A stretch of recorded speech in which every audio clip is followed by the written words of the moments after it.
বাংলাদেশের হত্যাকারী হত্যাকাণ্ডের সাথে যারা জড়িত, দেশ বিদেশে যারা লুকিয়ে আছেন, ইন্টারপোলের মাধ্যমে বিদেশ থেকে তাদেরকে ধরে এনে বিচারের ব্যবস্থা করুন।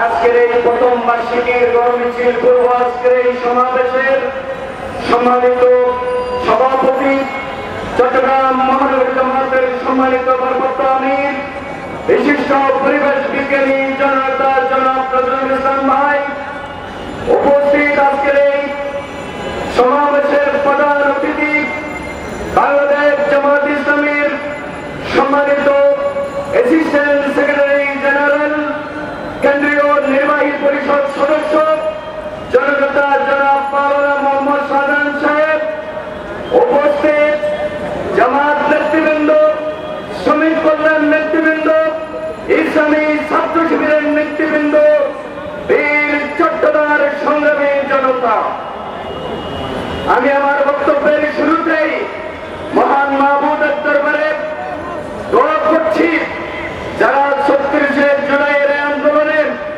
শাহাদত বরণ করেছেন, সকলকে আল্লাহ রাব্বুল আলামিন জান্নাতের সর্বোচ্চ মর্যাদা দান করুন।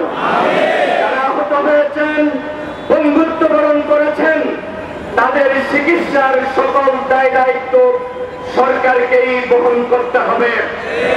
আমরা আজকে অত্যন্ত দুঃখের সাথে জানাতে চাই, বিগত ১৭ বছর আমরা রাস্তায় দাবি জানিয়েছি, নির্বাচনের পূর্বে দাবি জানিয়েছি, লেভেল প্লেইং ফিল্ড তৈরি করতে হবে, লেভেল প্লেইং ফিল্ড তৈরি করতে হবে। ফ্যাসিবাদের পতন হলো, এখন আমাদেরকে দাবি জানাতে হচ্ছে লেভেল প্লেইং ফিল্ড তৈরি করার জন্য। যারা এই ক্ষমতায় আছেন তাদেরকে বলতে চাই, অবিলম্বে নির্বাচনের পূর্বে লেভেল প্লেইং ফিল্ড তৈরি করুন। বাংলাদেশে আর কোন রক্তাক্ত পরিবেশ যাতে তৈরি না হয় সেই ব্যবস্থা গ্রহণ করুন। পিআর পদ্ধতিতে নির্বাচনের ব্যবস্থা নিন।